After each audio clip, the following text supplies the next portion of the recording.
Boa noite, meus queridos amigos do EP Loucos. Estamos aqui com mais uma análise da rodada da Premier League. Para finalizar a análise da rodada, Chelsea e City. Eu até coloquei como título aqui que o Chelsea voltou a ser grande, voltou a ser gigante. Pelo menos contra os gigantes nas últimas rodadas, tem jogado como gigante, né? Jogou de forma bem competitiva contra o Arsenal, embora nem se compara com o jogo de hoje, né? Porque o jogo de hoje eu poderia argumentar que jogou de igual para igual com o City, né? Claro que em alguns momentos o City domina o jogo e faz de uma maneira brilhante, né? E Chelsea não compete dessa forma, é um outro estilo de futebol, é um time que está se reencontrando com novos jogadores, jogadores muito jovens e jogadores que simplesmente não têm o nível dos jogadores do City. Tirando Reece James ali, nesse momento em campo, nenhum jogador se equipara individualmente aos jogadores que o City tem. Quando Nkunku voltar, é mais um que você pode colocar aí na lista dos jogadores que pode se equivaler ali a Foden, ou sei lá, um jogador assim, melhor do que Doku. Mas, de uma maneira geral, a gente fala da competitividade do time, né? E o Chelsea mostrou competitividade suficiente para, como um time, com lapsos, né, ali, momentos de protagonismo de Palmer, fez boas jogadas, quase marcou um gol importante, assim, driblando os jogadores, marcou muito bem um golaço de pênalti, né? Um pênalti daquele ali que exala a confiança, né? Não é todo mundo que a galera minimiza o impacto do pênalti, mas num jogo importante como esse tem que se destacar. Jackson, mais uma questão de estar no lugar certo na hora certa, marcou o golzinho dele também, mas de uma maneira geral, o destaque para mim é Reece James, né? O time com esse jogador muda de patamar, cria diversas oportunidades, cobrou uma falta muito bem, deu assistência para um dos gols da partida, o gol de Sterling, e Sterling acaba sendo o grande destaque, até pela posição que joga, ele estava sempre criando oportunidades, inclusive, como o Reece James está voltando agora de lesão, e o Chelsea tem Gusto, né, que é um jogador promissor no banco de reservas, o Reece James está sempre saindo antes do jogo terminar, e bem antes, né?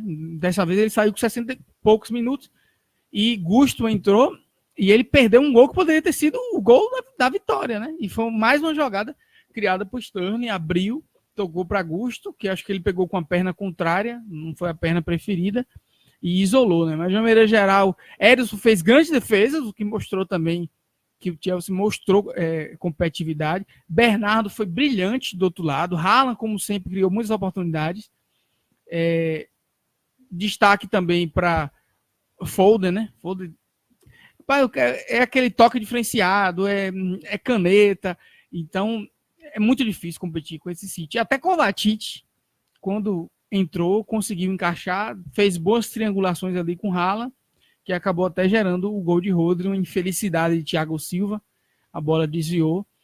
O monstro sagrado, Thiago Silva, que fez um golaço de cabeça para poder empatar o jogo. Então, foi um clássico que teve vários componentes ali de emoção o tempo todo, de todos os lados. Nenhum time conseguiu se desgarrar. O destaque negativo, Jeremy Doku, né? Não conseguiu manter o nível. É normal, na idade, né? O belga não conseguiu manter o nível da última rodada, até porque seria impossível.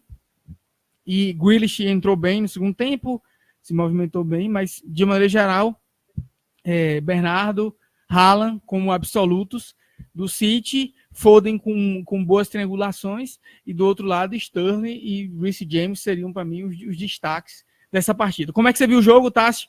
E o que é que você acha desse novo Chelsea? Eu acho que assim, até a questão de Jeremy, né? De Doku, que ele era o lugar que o Chelsea marcava melhor, né? Que dobrava a marcação, porque Cole Palmer voltava, dobrava a marcação nele, ele teve bem dificuldades, né? Já o Foden pegou um lugar mais livre, né? Sterling não marca muito bem, não volta muito bem, muitas vezes ele ficava de frente pro lateral, né? Quem foi? Tava dizendo assim? Não, diz assim não. Quem tava jogando no lateral dele? Cucurella. O Foi, Cucurella. fraquíssimo Cucurella. O fraquíssimo Cucurella. E Assim, agora o Chelsea falha muito na zaga, né? Assim, não é pesar a mão sempre em Thiago Silva, mas como um contexto, o time erra muito na zaga. Na bola aérea, o time sofre um pouco, porque o time é muito baixo. Caicedo e Enzo são jogadores pequenos, né? Então, nessa bola aérea, o time se perde, porque depende muito de que Thiago Silva esteja no cara certo, enfim. E que o outro zagueiro também esteja, né? Então, o time se perde muito na bola aérea. Tanto que o gol de Akanji, ninguém tá marcando a Akanji, né? Agora, assim, o City mostra que é um time também muito frágil defensivamente, né? Se você consegue roubar uma bola do City, o City passa sufoco, né? É um negócio assim. Todas as bolas que o Chelsea conseguiu roubar no meio de campo, o City sai no gol, pô. O Chelsea sai no gol. O bola em Sterling na correria, ou na outra lá, né? Que o Gvardiol, o zagueiro mais caro, o zagueiro, um dos zagueiros mais caros do mundo, não mostrou porque tem um cara assim. O cara falha muito, cai na boca, pé errado dele. Enfim, Walker, o menino que parou, Vini Júnior, sofreu um monte para marcar Sterling. E quando a marcação dobrava no lado dele, era a Kanji que dobrava ali, não, a Kanji estava do outro lado. Rubem Dias. Rubem Dias Rubem estava Dias. muito atrasado, chegou várias vezes atrasado o Sterling. Sterling fez uma festa, né, naquele lado dele lá. Porque se de um lado, né, Sterling não volta para marcar, Foden também é um pato marcando, né? Você botou do lado, já foi. Acabou, né? E aí sobrecarregava o Rodri, né? O Rodri muitas vezes estava sobrecarregado porque tentava povoar o lado de Sterling e algumas vezes o Chelsea conseguia, né, se desvencilhar daquela marcação ali e fornecer perigo ao gol.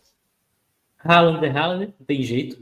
Mas assim, eu preciso dizer, a defesa que o Sanchez fez foi incrível. Bola no pé de Haaland, no pé que Haaland não perde, um foguete, o goleiro foi seguro, assim, ele fez um gol ali, foi um gol, até botar dentro já. Mas assim, eu acho que o Chelsea competir mais e mais vai precisar acertar essas coisinhas, assim, de tomar menos gols bestas, porque você bota seu time todo nessa pilha de correr atrás do resultado, ou até dessa insegurança. Você tem dois volantes caríssimos, dois volantes baixíssimos, são pequenos. Você pensou que ia. Até que enfim, inclusive, eu vou fazer esse último comentário.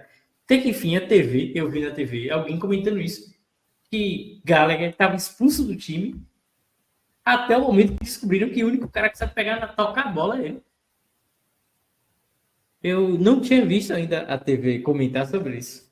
Aí hoje o cara comentou, Gallagher, fazer um grande jogo hoje, fez um bom jogo.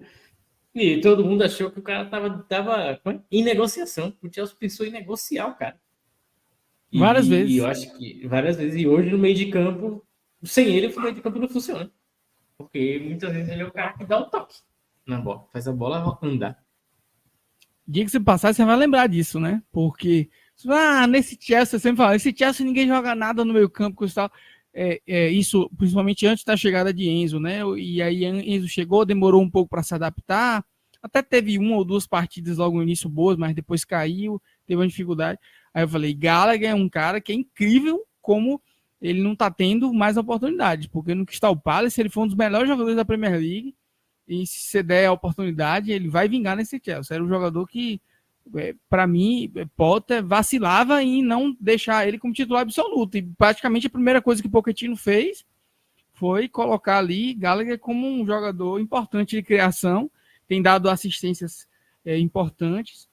E é algo interessante do planejamento do Chelsea. Será que Romeu Lavia vai ser titular desse time ou foi contratado para ser uma peça? Porque não dá nem para dizer, ele está esperando uma oportunidade para ser titular no futuro, porque esse é o time do futuro, é um time muito jovem. Será que Lavia vai ser reserva ou será que Lavia vai tomar a posição de Gallagher quando ele voltar? É algo que eu fico curioso para ver.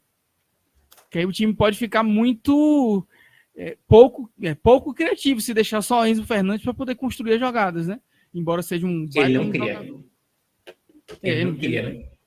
E ele é um jogador que gosta de jogar um pouco mais recuado, né? Ele é o cara Ele não é o cara do último passe, ele talvez é o cara do penúltimo passe, e Gallagher tem sido um jogador, junto com o Palmer, que tem chegado mais à frente para criar jogadas pelo meio, né? E Sterling e Mudryk, quando tá jogando, Madueke, que quase nunca apareceu, talvez tenha se machucado, não sei se ele tá Acaba no que banco. na direita, o cara que chega na linha de fundo quando tá em campo é o Reece James, né? O time se reajusta.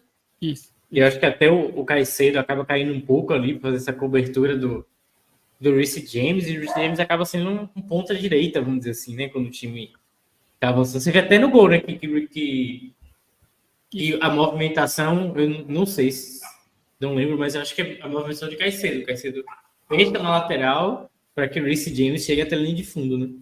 Que é o brilhantismo dessa formação, né? Porque é uma formação também parecida até com a formação que o City utilizou na temporada campeã da Liga dos Campeões, de você colocar na sua zaga jogadores que jogam muito bem na lateral, mas também jogam muito bem como zagueiro, né? O Walker pode jogar como zagueiro, e assim como do lado do Chelsea, Cucurella já jogou muitas vezes de zagueiro e está bem acostumado com essa posição.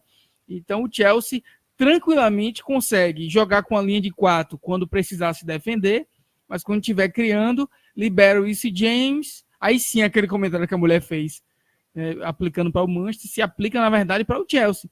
E eles formam uma linha de 3 atrás com Cucurella, de Saci e Thiago Silva. E o Reece James passa a jogar aberto pela ponta direita, e Palmer, que às vezes se desloca, ele passa a jogar mais para o meio para poder criar jogadas pelo meio, né? Porque inicialmente a formação é com Palmer, Gallagher e Sterling do lado esquerdo, com Palmer do lado direito. Quando o Reece James aproxima, Palmer acaba indo mais para o lado esquerdo, né? Se direciona mais no sentido ponta para o meio, para poder criar jogadas por ele. Você vê que Palmer está sempre se deslocando da ponta para o meio para poder criar essas jogadas de infiltração para o atacante da vez. Pode ser Jackson, pode ser Broja, que entrou bem, sofreu pênalti. É um jogador que a gente e a torcida do Chelsea tem muita expectativa. Mas, assim, em termos de elenco, né, o Chelsea é muito rico. Porque Badiachil era titular com Potter e tá no banco, né? É um zagueiro interessante. Tem Fofana lá que tá machucado praticamente para a temporada toda, mas é uma opção interessante de elenco. Você tem o Maatsen, que é um zagueiro bem ofensivo, que foi muito bem na temporada passada, ou na pré-temporada, teve boas triangulações ali com o iniciozinho ali de Nkunku, criou jogadas importantes, pode jogar também aberto, e é um cara que praticamente não tem chance. É o que eu sempre falo, né? A gente fala muito da força da seleção da Inglaterra, das opções que tem, Rashford, Foden, Grealish, Maddison, meio campo ali fantástico, o ataque, Wilson, Watkins, Kane, e se você procurar aí, não tem mais gente buscando oportunidade. Mas a nova geração da Inglaterra é fantástica, porque Cole Palmer arrebenta nas revisões de base, aí tem Madueke, tem Harvey Elliott, tem Anthony Gordon.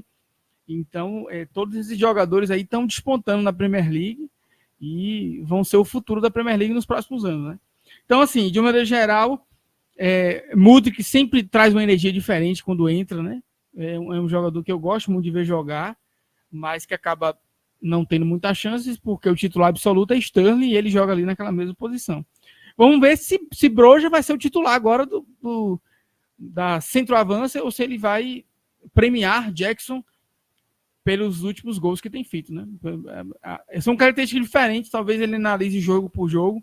Broja é mais um centroavante mais centralizado, embora ele tenha uma boa capacidade de drible, e Jackson é um jogador que joga muito bem pelas pontas, tem muita velocidade e é mais um falso 9, né?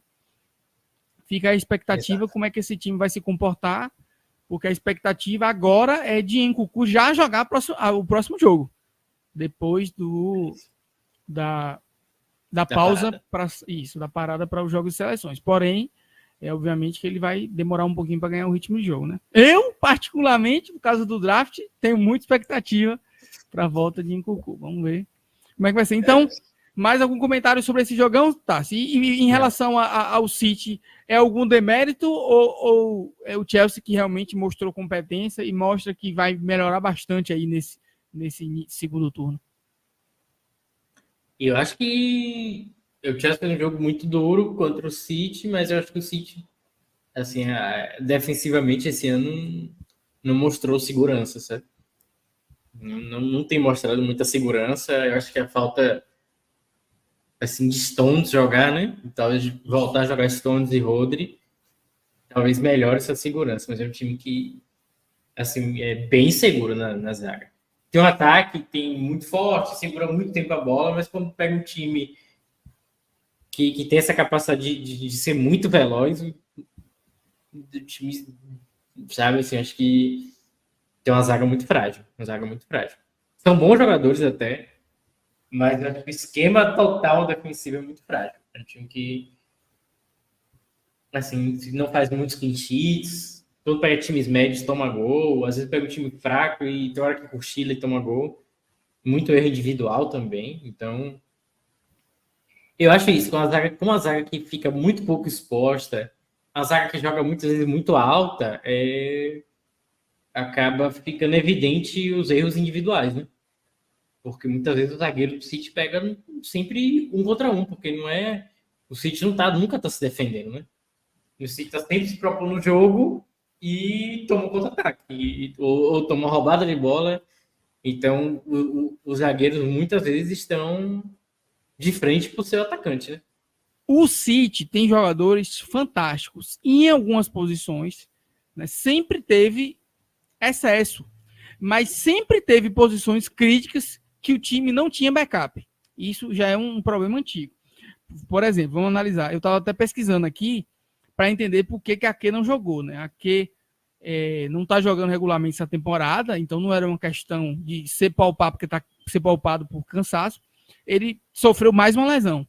Então o cara acabou de vir de um gol importante e era um cara que a gente imaginava que seria o candidato a ser titular num jogo tão importante ali do lado esquerdo. E foi exatamente onde saiu o gol com passe de Reece James, o gol de Sterling. Então, Vardiol, que você criticou muito bem, vacilou demais nessa jogada, se atrapalhou todo e custou o gol, né, para o City. Custou a vitória para o City, a gente pode dizer, né? Acontece assim como o Darwin custou para o Liverpool na última rodada. Ele não é um lateral esquerdo, ele pode jogar por ali, mas ele é um zagueiro. Então, ele custou o zagueiro mais caro do mundo, coisa e tal, mas, assim, essa insistência em jogá-lo do lado esquerdo é porque o reserva da posição é Sérgio Gomes. Que a gente criticou a contratação, criticou o uso. Na temporada passada, o Pepe até usava ele de vez em quando, e nessa temporada ele não usa nunca. E do lado direito, o reserva de Walker é Rico Luz, que até recentemente, quando joga, porque o Walker é absoluto por ali, ele tem jogado mais como meio campista, né? Como volante, ali ao lado de Rodri, eu criando uma oportunidade. Então, são as deficiências que o time tem. Já que o time tem tantos zagueiros, uma coisa até que eu já tinha discutido, por que não convenciona logo a linha de 3 e pronto, acabou? Que aí Vardiol ficaria um pouco mais confortável. Para mim, Stones tem que ser volante.